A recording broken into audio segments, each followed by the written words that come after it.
திருமறை நேரம் Bible Hour presented by the National Bible College. கிறிஸ்துவின் சபையார் உங்களை வாழ்த்துகிறார்கள். Welcome to Satellite Bible Classes. வணக்கம். தேசிய வேதாகம கல்லூரி மாணவ கண்மணிகளே, தோழர்களே, பெற்றோர்களே, உலகளாவிய என் தமிழ் சொந்தங்களே, இந்த நாட்களில் வான்வழி வகுப்பாக தொடர் நிகழ்ச்சியாக 1 கொரிந்தியர் புத்தகத்தை நாம் படிக்கிறோம். அந்த வகையிலே இன்றைக்கு 13வது அதிகாரம். இந்த 13வது அதிகாரத்தில் 13 வசனங்கள் இருக்கிறது. இந்த அதிகாரத்தை அன்பின் அதிகாரம் என்று நாம் தலைப்பிடலாம். இந்த அதிகாரத்தில் ஒரு முக்கியமான உபதேசம், டாக்டர் இருக்கிறதை நீங்கள் பார்க்கலாம். அது என்னன்னு கேட்டால் 1 கொரிந்தியர் 13:8 அது எந்த மொழிபெயர்ப்பாக இருந்தாலும் நீங்கள் அதை புரிஞ்சிக்க முடியும். அன்பு ஒரு காலம் ஒழியாது, லவ் நெவர் ஃபெயில்ஸ் என்று வந்திருக்கிறது. அப்படியானால் இந்த அன்பு நம்மை பற்றியது அல்ல. ஏன்னா நம்முடைய அன்பு ஒழிந்து விடுகிறது. மும்தாஜுக்காக தாஜ்மஹாலை கட்டிய ஷாஜஹான் மரித்து விட்டான். அப்போ அவனுடைய அன்பு ஒழிந்து விட்டது. என் அன்பு சகோதரர்களே, உலகத்தில் நம்ம இடத்துல எவ்வளோ பெரிய அன்பு கூர்ந்தாலும், யார் அன்பு கூர்ந்தாலும், அன்பு கூர்ந்தவர்களும் கூறப்பட்டவர்களும் அவர்கள் மரணித்து விடுவதை நாம் பார்க்கிறோம். அப்படியானால் இந்த 13ஆம் அதிகாரம் அன்பு ஒழியாது என்று சொன்னதனால இது தேவனோடு சம்பந்தப்பட்ட ஒன்று என்று நீ முதல்ல விளங்கிக்கணும். This love refers to God, relates to God, God's love. தேவன் தமது ஒரே பேரான குமாரனாகிய இயேசு கிறிஸ்துவை விசுவாசிக்கிறவன் எவனோ அவன் கெட்டு போகாமல் நித்திய ஜீவனை அடையும்படிக்கு அவரை தந்தருளி இவ்வளவாய் கவனிங்கள் அன்பு கூர்ந்தார். இது யோவான் 3:16 நம்ம படிக்கிறோம். இங்கே தேவன் இயேசு கிறிஸ்துவின் மூலம் நம்மிடத்திலே அன்பு கூர்ந்தார். இது தேவனுடைய அன்பு. இந்த அன்பு ஒழியாது. இங்கே லவ் நெவர் ஃபெயில்ஸ் என்ற அந்த வார்த்தை இருக்கிறது. அதை ஒரு காதலன் காதலி எடுத்துக்கொள்ள முடியாது. ஒரு தகப்பன் பிள்ளைகள் எடுத்துக்கொள்ள முடியாது. சகோதர சகோதரிகள் எடுத்துக்கொள்ள முடியாது. இது தேவனும் மனிதனும், தேவன் மனிதனுக்காக காண்பித்த அன்பு. 1 யோவான் 4:16 வசனத்தில் இன்னொரு உபதேச விஷயத்தை நீங்கள் இங்கே படிக்கலாம். இங்கே தேவன் அன்பாகவே இருக்கிறார், God is love என்று இங்கே எழுதியிருக்கிறது. இந்த அன்பு என்ற சொல்லை தமிழ்நாட்டில் சைவ வணக்கத்தை உடைய மக்கள், சிவனை வணங்குகிறவர்கள் அன்பே சிவம் என்று எழுதியிருப்பதை நீங்கள் பார்க்கலாம். அதாவது அன்புதான் கடவுள் என்று பொருளாகிறது. கிரேக்க நாட்டில் வீனஸ் என்ற தேவதை வணங்குகிறவர்கள் வீனஸ் அன்பின் வடிவமாக அவர்கள் வணங்குகிறார்கள். ஆனால் பைபிளில் நாம் படிக்கிற யெகோவா தேவன் பல பண்புகளை உடைய ஒருவராக இருக்கிறார்.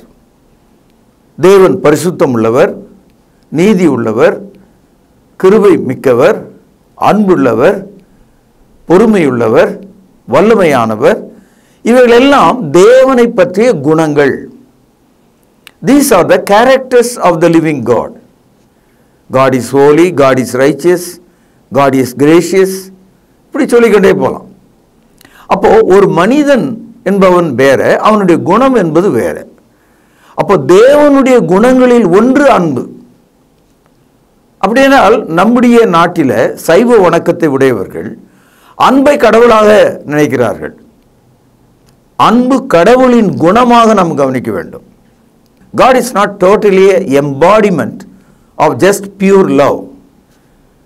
Love is just a part of God, character of God.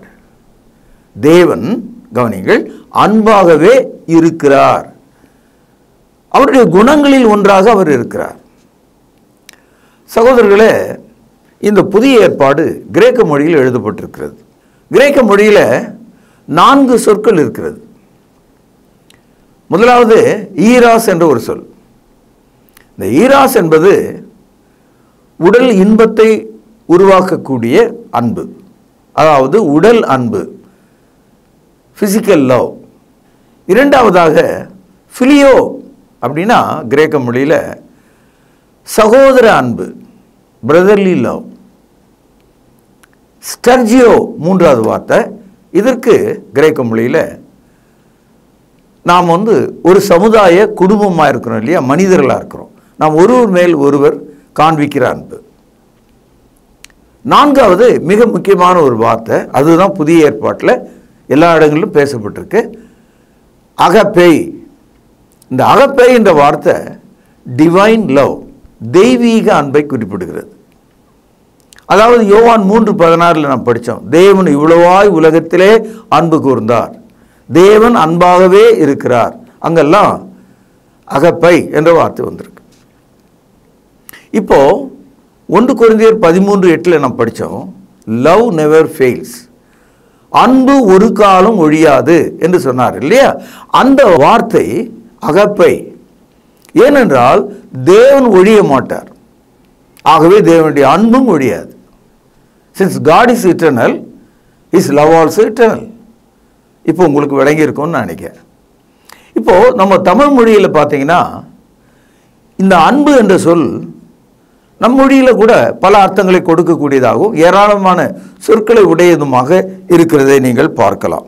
உதாரணமாக நாம் பெற்றோர் மேலே செலுத்துகிற ஒன்று தான் அன்பு என்று நாம் இங்கே பேசுகிறோம். மனைவி ஆகிய அவள் உடல் மீது நாம் செலுத்துகிற அன்பை காதல் என்று நாம் பேசுகிறோம். சகோதரர்கள் மீது நாம் காண்பிக்கிற அன்பை பாசம் என்று பேசுகிறோம். உறவுக்காரர்கள் மேலே நாம் பேசுகிற அன்பை உறவு என்று பேசுகிறோம். நண்பர் மேலே காண்பிக்கிற அன்பை நட்பு என்று பேசுகிறோம். ஆக நம்முடைய மொழியில், நம்முடைய இலக்கணத்தில் அன்பு அந்த உறவோடு விவரிக்கப்படுவதை நாம் பார்க்கிறோம்.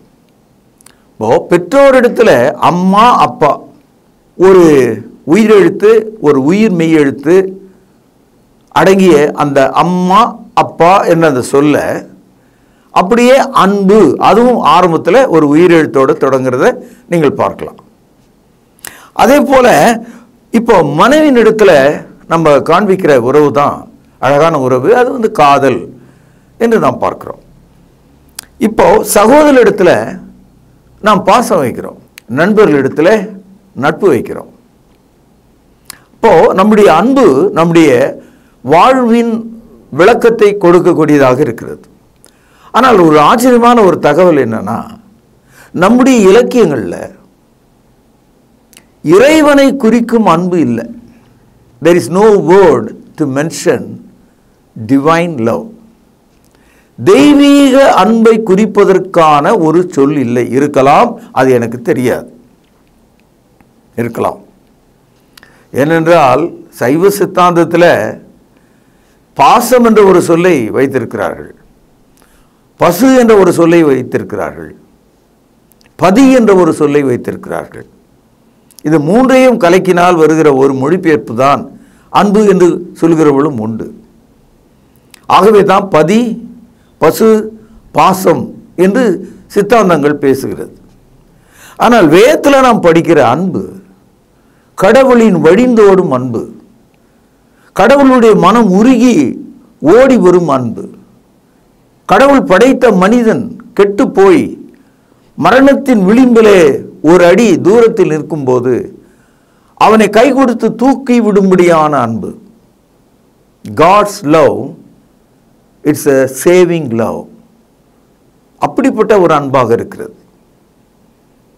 ரயிலிலே சிக்கிக்கொள்ள போன ஒரு மனிதனை தூர தள்ளிவிட்ட ஒரு மனிதன், அவன் தப்பித்து விட்டான், தூர தள்ளிவிட வந்தான் பாருங்க, அவன் வண்டியில் மாட்டிக்கிட்டான். இது என்ன அன்பு? இதுதான் தமிழில் தியாகம்னு சொல்கிறோம். இதுவும் அன்பு தான். கடவுள் நமக்கு காண்பிக்கிற அன்பு சாக்ரிஃபிஷியல் லவ், தியாக அன்பாக இருக்கிறது. இப்போல்லாம் கிறிஸ்தவர்கள் மத்தியில் என் வாயை பாருங்க அப்படின்னு சொல்கிறது தான் ஒரு பெரிய போதனையாக இருக்குது. கிறிஸ்தவத்தில் உள்ள இந்த 3வது பிரிவு மக்கள் தொலைக்காட்சியில் கூட ரொம்ப கேவலமாக விட்டு விட்டு 4 வார்த்தையை திருப்பி திருப்பி சொல்லி இருமாந்து இருக்கிறத நீங்கள் பார்க்கலாம். 13ஆம் அதிகாரம் 1 வசனம் பாருங்கள். நான் மனுஷர் பாஷைகளையும் தூதர் பாஷைகளை பேசினாலும் அன்பு எனக்கு இராவிட்டால் சத்தமிடுகிற வெண்கலம் போலவும் ஓசையிடுகிற கைத்தாளம் போலவும் இருப்பேன். இதை விட அழகான விளக்கம் வேற யாராலும் சொல்ல முடியாது. மனிதர்கள் பேசுவதற்கென்று மொழி இருக்கிறது, தேவ தூதர்கள் பேசுவதற்கென்று மொழி இருக்கிறது. மூல மொழியில் லாங்குவேஜ் ஆஃப் த ஏஞ்சல்ஸ்ன்னு இல்லை, மூல மொழியில் the flaming fire of the angels என்று மொழியாக்கம் இருக்கிறது. அதாவது தூதர்கள் வாயினால் பேசும்போது நெருப்பு ஜுவாலைகள் வீசுமா. மறுபடியும் சொல்றாரு, நீ எந்த மனுஷர்கள் பேசுகிற எந்த மொழியில பேசினாலும் சரி, தமிழ் உள்பட. ஏன்னா அந்த தமிழன் எப்போதும் சொல்லுகிறான், தமிழ்தான் உலகத்திலேயே மூத்த மொழி, இருக்கட்டும் நல்லது, தமிழிலிருந்து தான் உலக மொழிகள் பிறந்தது, ரொம்ப சந்தோஷம். ஆனால் அந்த மொழி பேசுகிறதுனால உனக்கு அன்பு இல்லை என்றால் பயனில்லை. தேவ தூதர்கள் வாயிலிருந்து கக்கும் நெருப்பு போன்றவைகள் வந்தாலும் உனக்கு பயனில்லை. ஒரு பெரிய வெண்கல மணியை அடித்தால் 10 ஊருக்கு கேட்கும், அன்பில்லை என்றால் பயனில்லை. இவ்வளவு பெரிய இசைக்கருவிகளை வாசித்தாலும் அன்பில்லை என்றால் பயனில்லை. சில பேர் எதிர்காலத்தை சொல்லும் ஆற்றல் எனக்கு இருக்கிறது என்று சொல்லுகிறார்கள். அந்த மாதிரி யாரும் சொல்ல முடியாது. அப்படி சொல்வதாக இருந்தால் 13:2 நான் தீர்க்கதரிசன வசனத்தை உடையவனாயிருந்து சகல ரகசியங்களையும் சகல அறிவையும் அறிந்தாலும் மலைகளை பெயர்க்கத்தக்க சகல விசுவாசம் உள்ளவனாய் இருந்தாலும் அன்பு எனக்கு இராவிட்டால் நான் ஒன்றுமே இல்லை. அதாவது அந்த தெய்வீக அன்பு உங்கள் வாழ்க்கையில் இல்லைன்னு சொன்னா, தேவன் கசிந்து உருகும் தியாக அன்பை உனக்குள்ளே ஊற்றி இருக்கிறாரே,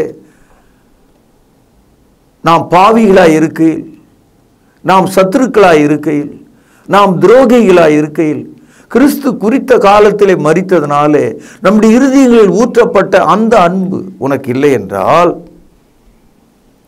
பயனில்லை. தீர்க்க தரிசன வரத்தால் பயனில்லை, ரகசியங்களை தெரிந்து கொள்வதால் பயனில்லை, மலைகளை பெயர்ப்பதினால் பயனில்லை, எல்லா விசுவாசம் உடையவன் என்று சொன்னாலும் பயனில்லை. அன்பு அவசியம் என்று சொல்லுகிறார். சில ஆள் இருக்கான், தனக்கு உண்டான எல்லாவற்றையும் நேராக போய் அந்த மலை மேலே இருக்கிற கடவுளுக்கு சொத்தெல்லாம் எழுதி வச்சுட்டு போயிடுறான். அவனுக்கு தெரிஞ்ச அறிவு அவ்வளோதான். அந்த மாதிரி சொத்து பல ஆயிரம் லட்சம் கோடி அந்த மலை மேலே உட்கார்ந்துட்டு இருக்கு. மனிதன் தன்னுடைய சொத்துக்களை தெருக்களிலே வீடு இல்லாமல், உணவில்லாமல், உடை இல்லாமல், புழுக்களைப் போல நெளிந்திருக்கிற மக்களுக்கு எழுதி வைக்கணும். அப்படி எழுதி வைக்கிறதா இருந்தால் அசையாத, பேசாத, கேட்காத, மனிதருடைய தோளில் சுமந்து போகிற ஏதோ ஒன்றுக்காக நீங்கள் எழுதி வைக்கிறதுனால உங்களுடைய உழைப்பு வீண் தானே, உங்களுடைய வேர்வை பயனற்றதாய் போய்விட்டது. சில ஆள் என்ன சொல்றான், என்னுடைய எல்லா சொத்தையும் உணவாக மாற்றி நான் எல்லாருக்கும் கொடுக்கிறேன்னு சொன்னான். நல்லது. ஆனால் உனக்கு அன்பு இல்லை என்றால், அந்த தேவனுடைய அன்பு உனக்கு கிடைக்கலன்னு சொன்னா, அந்த அன்பை நீ விளங்கலன்னு சொன்னா, when you do not understand God's sacrificial love which constrains and poured in your heart, what is the use of all your riches? பயனே இல்லை. அதான் சொல்றார், எனக்கு உண்டான யாவற்றையும் நான் அன்னதானம் பண்ணினாலும் என் சரீரத்தை சுட்டெரிக்கப்படுவதற்கு கொடுத்தாலும் அன்பு எனக்கு இராவிட்டால் எனக்கு என்ன பிரயோஜனம் என்று கேட்கிறார். அன்பு சகோதரர்களே, இப்போ 3 விஷயங்கள் நம்ம கவனிச்சோம். நமக்கு அன்பு இல்லைன்னா வெறும் ஓசை தான், வெறும் கைத்தாளம் தான், நம்ம ஒன்லி எ நாய்ஸ். நமக்கு அன்பு இல்லைன்னு சொன்னால் நம்முடைய தீர்க்க தரிசனமோ, ரகசியங்களை அறிகிற அறிவோ, மலைகளை பெயர்க்கும் பலமோ பயனில்லை. 3வதாக நமக்கு அன்பு இல்லைன்னு சொன்னால் நம்முடைய எல்லா சொத்தையும் சுகத்தையும் எல்லாத்தையும் விற்று நம்ம உணவாக மாற்றி கொடுத்தாலும் அன்பு உனக்கு இல்லைன்னு சொன்னால் ஒன்றும் பயன் இல்லை. இந்த 3 வசனத்தில் இந்த உலகத்திற்கு எல்லா மதங்களும் அடங்கிடும். ஏன்னா இந்த உலகத்திற்கு எல்லா மதங்களும் இந்த 3ல் எதையாவது ஒன்று செஞ்சு நாங்களும் ஒரு மதம் அப்படின்னு அவங்க சொல்லிட்டு இருக்காங்க. கிறிஸ்தவம் இதிலிருந்து வேறுபட்டிருக்கு. அதாவது கிறிஸ்தவம் தேவனுடைய அன்பினாலே நிற்கிறது. அதான் அந்த விஷயம். Christianity stands on God's love. Other religions are stand on their own mighty power, riches and speaking ability and faith and secret. இப்படி தான் அவங்கெல்லாம் இருக்காங்க. என் அன்பு மாணவ கண்மணிகளை, உங்கள் கண்கள் விரியட்டும், உங்கள் இருதயங்கள் திறக்கட்டும், நல் வார்த்தைகளால் அது நிரம்பட்டும் என்று நான் இந்த காலையில் நான் உங்களை ஆசீர்வதிக்கிறேன். 4 முதல் 8 வசனங்களை பார்ப்போம். அன்பு நீடிய சாந்தமும் 1, தயவும் உள்ளது 2, பொறாமை இல்லை 3, தன்னை புகழாது 4, இருமாப்பாயிராது 5, அயோக்கியமானதை செய்யாத 6, தற்பொழிவை நாடாது 7, சினமடையாது 8, தீங்கு நினையாது 9, அநியாயத்தில் சந்தோஷப்படாமல் 9, சத்தியத்திலே சந்தோஷப்படும் 10. அன்புக்குள்ள இந்த 10 நாகரிகம், அற்புதம், வல்லமையான வார்த்தைகள், செய்திகள் அடங்கி இருக்கிறத நம்ம பார்க்கலாம். இப்போது அன்புன்ற ஒரு இடம் இருக்கும்போது அங்கே நீடிய சாந்தம் இருக்கணுமா, உருகும் மனம் இருக்கணுமா, தயவு. அன்பினால் பொறாமைப்பட முடியாது. அன்பு தன்னையே புகழ்ந்து கொள்ளாது. அன்பு இறுகி போன ஒரு கல்லை போல இருமாப்பாயிராது. அன்பு அயோக்கியமான காரியங்களை செய்யாது. தற்பொழிவை நாடாது. அன்புக்கு கோபம் இல்லை, சினமடையாது. திட்டமிட்டு தீங்கு நினைக்காது. சந்தோஷப்படும் போது நீதியில் சந்தோஷப்படுமே தவிர அநியாயத்தில் சந்தோஷப்படாது. சத்தியத்தில் சந்தோஷப்படும். இந்த கேரக்டர்ஸ் இருக்கணுன்றார். அப்போ தெய்வீக அன்பு இந்த 10 பரிணாமங்களை நமக்குள்ளே கொடுக்கக்கூடியதாக இருக்கிறது. 7ஆம் வசனம் பாருங்கள். இந்த அன்பு நமக்குள்ளே இருக்கும்போது வாழ்க்கையில் நம்ம எல்லாருமே சராசரியான மக்கள் தான். நம்ம யாரும் ஒரு வித்தியாசமான ஒரு தேவதூதர்களைப் போல இல்லை. we all only human being, irrespective of our color, language, ethnicity, we are different people. ஆனால் மனிதர்கள் தான் நாம். நம்முடைய வாழ்க்கை எல்லாரையும் போலவே இருக்கிறது. அதனால் என்ன சொல்கிறாரு, இந்த அன்பு உங்களுக்குள்ளே இருந்தால் சகலவற்றையும் தாங்கும், சகலத்தையும் விசுவாசிக்கும், சகலத்தையும் நம்பும். இது ஒரு அற்புதமான குணாதிசயமாக பார்க்கிறேன். It bears, it believes, it hopes. எல்லாவற்றிலும் அன்பு இப்படிப்பட்ட ஒரு உன்னத நிலைக்கு நம்மை உயர்த்திவிடும். சில சமயங்களில் தமிழ் மொழியில் பழுத்த பழம் அப்படின்னு சொல்கிறாங்க. அழுகிய பழம் அது ரொம்ப மோசமான வார்த்தை. பழம் அழுகுனா குப்பைக்கு தான் போகணும். ஆனால் பழுத்த பழம்னு சொன்னால் மரியாதைக்குரியது, மதிப்புக்குரியது, பாராட்டுக்குரியது, வணக்கத்துக்குரியது. அன்பினால் நிறைந்திருக்கிற மனிதன் எப்படி இருக்கிறானாம், நீதியான காரியங்களை நம்புகிறவனாக இருக்கிறான், சோதனைகளை தாங்குகிறவனாக இருக்கிறான், கடவுளுடைய வார்த்தையை விசுவாசிக்கிறவனாக இருக்கிறான். அன்பினாலே இதை செய்ய முடியும் என்று சொல்லுகிறார். அன்பு சகலத்தையும் தாங்கும், சகலத்தையும் விசுவாசிக்கும், சகலத்தையும் நம்பும், சகலத்தையும் சகிக்கும். இப்பேற்பட்ட உன்னத நிலையை தான் கிறிஸ்துக்குள்ள நாம் அடைகிறோம். As you begin as a Christian, as you are perfected in the future, you will be a fruit of love. அன்பின் பழமாக மாற்றப்படுவீர்கள். நீங்கள் அன்பினால் மிதக்கிறவர்களைப் போல் இருப்பீர்கள். உங்கள் சொற்கள் அன்பினால் நிறைந்ததனால, உங்கள் மனமும் அன்பினால் நிறைந்ததனால உங்களுடைய வாழ்க்கை அன்பாக இருக்கும். உங்களை பார்க்கிறவர்கள், உங்கள் பேச்சை கேட்கிறவர்கள், உங்களோடு உறவு கொள்கிறவர்கள் தேவனுடைய அன்பை உணரக்கூடியவர்களாக இருப்பார்கள். சகோதரர்களே, இந்த உலகத்தில் சில விஷயங்களை நம்ம பார்க்கும்போது ரொம்ப ஆச்சரியமாக இதெல்லாம் எப்பவுமே இருக்கும் அப்படின்னு நம்ம நினைக்கிறோம். இப்போ பார்க்குற இந்த சூரியன் இருள் அடையும், சந்திரன் இருள் அடையும், நட்சத்திரங்கள் அதை இடத்தை விட்டு பெயர்ந்து கீழே விழுந்துடும் அப்படின்னு பைபிள் எழுதியிருக்கு. அப்போது நாம் காண்கிற எல்லாம் அழியக்கூடியதாக இருக்கிறது. ஆனால் அன்பு ஒழியாதுன்னு போட்டிருக்கு. 8ஆம் வசனத்தினுடைய பிற்பகுதி, தீர்க்க தரிசனங்கள் ஆனாலும் ஒழிந்து போம், அந்நிய பாஷைகளானாலும் ஓய்ந்து போம், அறிவானாலும் ஒழிந்து போம், நம்முடைய அறிவு குறைவுள்ளது, நாம் தீர்க்க தரிசனம் சொல்லுதலும் குறைவுள்ளது. அதனால் கொரிந்திய கிறிஸ்தவர்களுக்கு என்ன சொல்கிறாருன்னா, இந்த அந்நிய மொழி பேசுவது, ரகசியங்களை வெளிப்படுத்துவது, இதெல்லாம் வரங்கள். நம்ம படித்தோம் இல்லையா, 12வது அதிகாரத்தில் 9 விதமான வரங்களை படித்தோம் இல்லையா. அதில் ரொம்ப ஃபேமஸாக இதுதான் அவங்க நினச்சாங்க. பார்த்தியா என்னால் அந்நிய மொழியில் பேச முடியும், பார்த்தியா என்னால் ரகசியத்தை வெளிப்படுத்த முடியும், இது மாதிரிலாம் அவர்கள் பேசி கொண்டிருந்தாங்க. பவுலடியார் சொல்கிறாரு, இதெல்லாம் ஓய்ந்து விடும், இதெல்லாம் முடிந்து விடும், ஒரு நாள் வருகிறது என்று சொல்கிறார். சகோதரர்களே, 1 கொரிந்தியர் நிருபத்தை பவுல் அப்போஸ்தலன் எழுதும்போது அந்த கொரிந்திய சபைக்கு இந்த ஒரு நிருபம் மட்டும்தான் தேவனுடைய வார்த்தையாக கையில் இருந்தது. காரணம், இயேசு கிறிஸ்துவனுடைய அப்போஸ்தலர்களும் தீர்க்கதரிசிகளும் சுமார் 8 பேர் இந்த புதிய ஏற்பாட்டில் உள்ள 27 புத்தகங்களை எழுதியிருக்காங்க. இந்த புத்தகத்தினுடைய கடைசி புத்தகம் வெளிப்படுத்தல், அது ஏறக்குறைய 98வது வருஷம் எழுதப்பட்டது. புதிய ஏற்பாட்டினுடைய முதல் புத்தகம் ஏறக்குறைய 45வது வருஷத்தில் இயேசு கிறிஸ்துக்கு பின்னால் எழுதப்பட்டிருக்கு. இந்த 1 கொரிந்தியர் ஏறக்குறைய 62, 63வது வருஷத்தில் எழுதப்பட்டிருக்கிறது. ஆக கொரிந்து கிறிஸ்தவர்களுக்கு சொல்கிறாரு, உலகளாவிய எல்லா கிறிஸ்தவர்களுக்கும் தேவன் வெளிப்படுத்த போகிற பரிபூரணமான வெளிப்பாடு எல்லாருக்கும் சீக்கிரத்தில் கிடைக்க போகிறது. இப்போ கொரிந்திய கிறிஸ்தவர்களுக்கு கொரிந்திய புத்தகம் இருந்தது, எபேசிய கிறிஸ்தவர்களுக்கு எபேசு நிருபம் இருந்தது, தெசலோனிக்க கிறிஸ்தவர்களுக்கு தெசலோனிக்கர் எழுதிய நிருபம் இருந்தது, ரோம கிறிஸ்தவர்களுக்கு ரோமருக்கான புத்தகம் இருந்தது.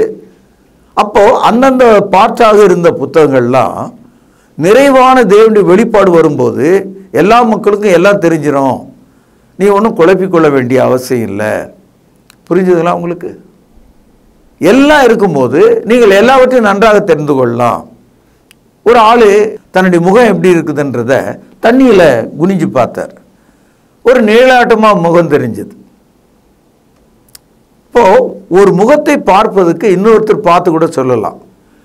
ஆனால் ஒரு நல்ல கண்ணாடி, பரிபூர்ணமான சயின்டிஃபிக்கான ஒரு கண்ணாடி கிடைச்சதுன்னா நம்முடைய முகம் மட்டும் இல்லை, அதன் தோல், அந்த தோலில் இருக்கிற வேர்வை துவாரம் வரைக்கும் தெரியும். இப்போ சாதாரண கண்ணாடியில் அது தெரியாது. அப்போது கண்ணாடிகள்லேயே பர்ஃபெக்ட் மேக்னிஃபையிங் கிளாஸ்னு இருக்குது, என்கிட்ட இருக்குது.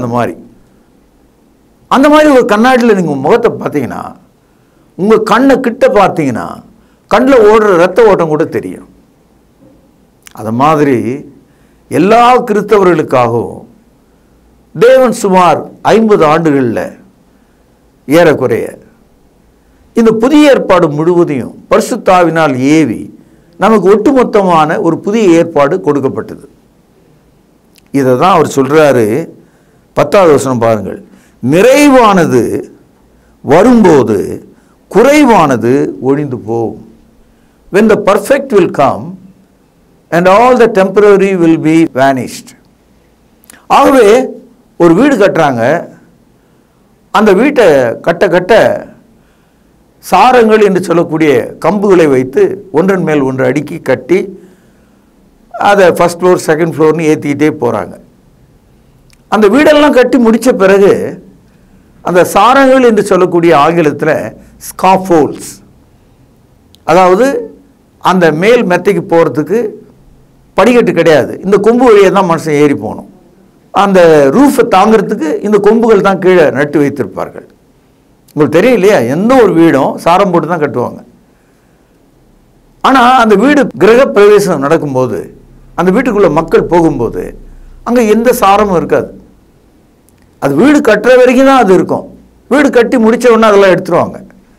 அது மாதிரி தேவன் பல வரங்களை திருச்சபையானது வளர்வதற்கு ஆரம்பத்தில் கொடுத்தார். ஆனால் அவைகள் ஓய்ந்து போக வேண்டும் என்று சொல்கிறார். அது ஒரு முடிவுக்கு வர வேண்டும் என்று சொல்கிறார்.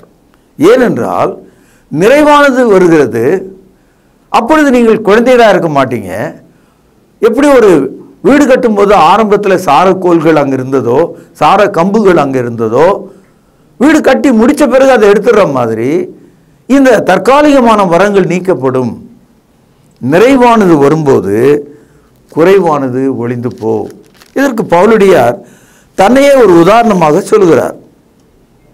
11ஆம் வசனம், நான் குழந்தையா இருந்தபோது குழந்தை போல பேசினேன், குழந்தை போல சிந்தித்தேன், குழந்தை போல யோசித்தேன். நான் புருஷனான போதோ குழந்தைகளுக்கு ஏற்றவைகளை ஒழித்து விட்டேன்.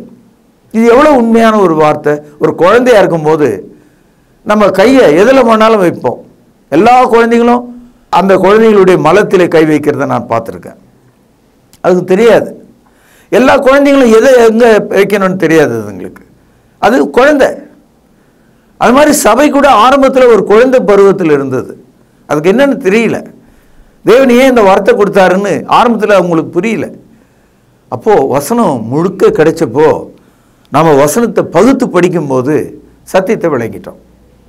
இப்போ மார்க்கத்துக்கும் மதத்துக்கும் என்ன விஷயம்னா, இப்போ மார்க்கத்துக்கும் மதத்துக்கும் என்ன வேறுபாடுன்னு சொன்னால், மார்க்கத்தில் இருக்கிறவங்க நிறைவான வேத வசனத்தை பகுத்து நடக்கிறாங்க, அதன்படி வாழ்கிறாங்க. People who live by the way of Jesus Christ, they rightly divide the word of truth and they please God in their life. What's the difference between the religion? மதம் நம்ம சொல்கிறோமே, அவங்களுக்கும் நமக்கு என்ன வேறுபாடு? மதத்தில் இருக்கிறவங்க இன்னும் குழந்தையா இருக்காங்க. அந்த பழைய காலத்தில் ஆரம்பத்தில் சொன்னார் பார்த்தீங்களா, அதே கேட்டுட்டு இருக்காங்க. எங்களுக்கு அந்நிய மொழி வேணும், நாங்கள் மலைகளை பெயர்க்கணும், நாங்கள் வித்தியாசமான மக்களாக இருக்கணும் அப்படின்னு ஆசைப்படுறாங்க அவங்க. ஏனென்றால் நிறைவான வேத வசனம் இருக்கிறத அவங்க மறந்துட்டாங்க. அவங்க குழந்தைகளைப் போலவே ஒரு கிளிகிளிப்பியை கொண்டு குழந்தை முன்னால் ஆட்டினோம்னா குழந்தை சிரிக்கும். அதே கிளிகிளிப்பை ஒரு 90 வயது பெரியவர்கிட்ட போய் அவர் முகத்தில் அவர் மூக்கு பக்கத்தில் வச்சு இப்படி ஆட்டினீங்கன்னா பளிர்னு ஒரு அறை கொடுப்பார். ஏனென்றால் அவர் வயதானவர். அவருக்கு அந்த கிளிகிளிப்பை தேவையில்லை, அவருக்கு கோபத்தை உண்டாக்குது. அதுபோல கிறிஸ்தவம் இன்றைக்கு குழந்தைத்தனமான காரியங்களை செய்து கொண்டு ஆடிக்கொண்டு கூச்சலிட்டு கொண்டு ஆராதனை செய்து கொண்டிருக்கிறதை நீங்கள் பார்க்கலாம். அவர்கள் இன்னும் தொழுகைக்கு திரும்பலை, இன்னும் பரிசுத்தத்துக்கு திரும்பலை, தேவனுக்கு பிரியமா இருக்க அவர்களுக்கு விருப்பம் இல்லை. என் அன்பு சகோதரர்களே, இந்த நாளில் நீங்கள் கேட்ட இந்த நற்செய்தி உங்களை மாற்ற வேண்டும். நீங்கள் மாறத்தான் வேண்டும், வேறு வழியே கிடையாது. தேவன் அன்பாக இருக்கிறார், அதான் நிலையான அன்பு. மற்ற அன்பு எல்லாம் ஒளிந்து போயிடும். இந்த அளவில் இந்த பாடத்தை இங்கே நான் நிறுத்துகிறேன். நாளை இதனுடைய தொடர்ச்சியை நம்ம கவனிப்போம், பிரார்த்தனை செய்வோம். மகா பரிசுத்த நிறைந்த அன்பான தகப்பனே, மிக உறுதியான தேவ அன்பை குறித்து தெளிவாக நாங்கள் கற்றிருக்கிறோம். அந்த அன்பு ஒழியாது என்பதை நாங்கள் புரிந்து கொண்டோம். அந்த அன்பிலே நிலைத்திருக்க எங்களை ஏவியருளும். ஆண்டவரும் கர்த்தரும் இரட்சகருமா இருக்கிற இயேசுவின் நாமத்தில் ஜெபத்தை கேட்டருளும் ஜீவனுள்ள எங்கள் நல்ல பிதாவே, ஆமென். தொடர்பு கொள்ள வேண்டிய முகவரி: திருமறை நேரம், 58 சர்ச் தெரு, குமரன் நகர், சென்னை 6,82,000. செல்போன் 9385500882. கர்த்தாவே, தேவர்களில் உமக்குப்பானவர் யார்? வானத்திலும் பூமியிலும் உமக்குப்பானவர் யார்?